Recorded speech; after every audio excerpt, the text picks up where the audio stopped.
আমি পঞ্চায়েতে ছিলাম, কখনো প্রধান কখনো উপপ্রধান। তখন এই এলাকা খুব শান্ত ছিল, মানুষ খুব শান্তিতে বসবাস করছিল। 2009 সালে যখন টিএমসি জিতে যায়, আমাদের পঞ্চায়েত কিন্তু বামপন্থীদের পঞ্চায়েত কিন্তু থাকে, কিন্তু ওরা জোর জবরদস্তি করে আমাদের মারধর করে এলাকাতে তাড়িয়ে দেয় এবং পঞ্চায়েতগুলো দখল করে নেয়।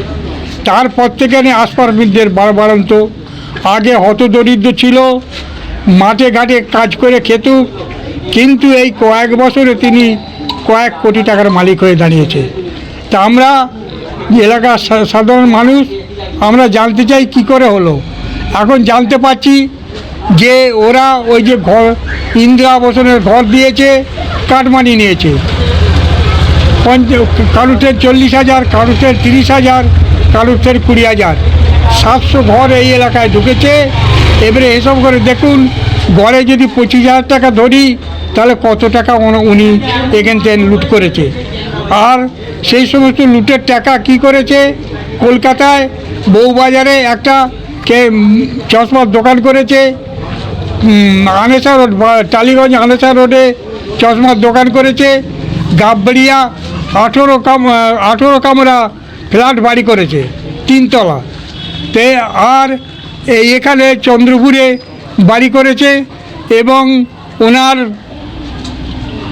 দিদিমার বাড়ি গাজীপুর আমাদের এই আমটা এলাকায়, ওখানেও বাড়ি করেছে। আর জমি জায়গা তো প্রচুর করেছে। তাই এই সমস্ত কাটমানির টাকা এলাকার মানুষ জানতে চায় কোত্থেকে নিল, কিন্তু এই সমস্ত টাকা পয়সা যে নিয়েছে এলাকার মানুষ আজ গর্জে উঠেছে।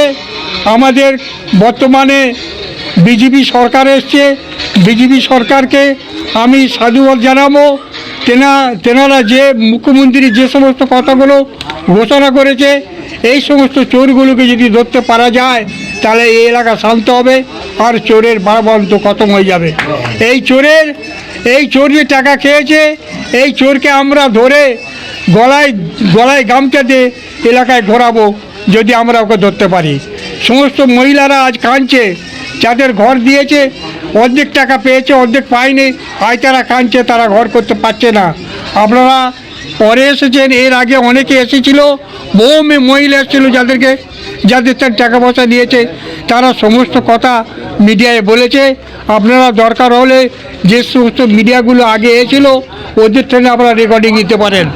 আমরা বলতে পারি যে আগামী দিনে যদি ওই চোর এলাকায় ঢোকে তা আমরা কিন্তু ওকে ছেড়ে কথা বলবো না। ও এলাকায় আসলে ওকে আমরা তাড়িয়ে দেবো। যদি প্রশাসন না তাড়ায় আমরা নিজেরাকে তাড়িয়ে দেবো। আপনার নাম পরিচয়? আমার নাম আসগার খান। আপনি এত অভিযোগ দিচ্ছেন, এর সত্যতা কি আছে? এর সত্যতা মানুষ আছে যাদের টাকা এনেছে তাদেরকে এলাকায় নিয়েছিল একটু আগে, আপনারা পরে এলেন, ওই রেকর্ডিং আছে, রেকর্ডিং ওদের নেবেন, নিয়ে জানতে পারবেন। প্রত্যেকে সামনাসামনি বলতে চায়, সে আসুক তো সামনাসামনি বলবে এবং তারাই ওর গলায় গামছা দিয়ে টাকা আদায় করবে, আমরা সাথে থাকবো।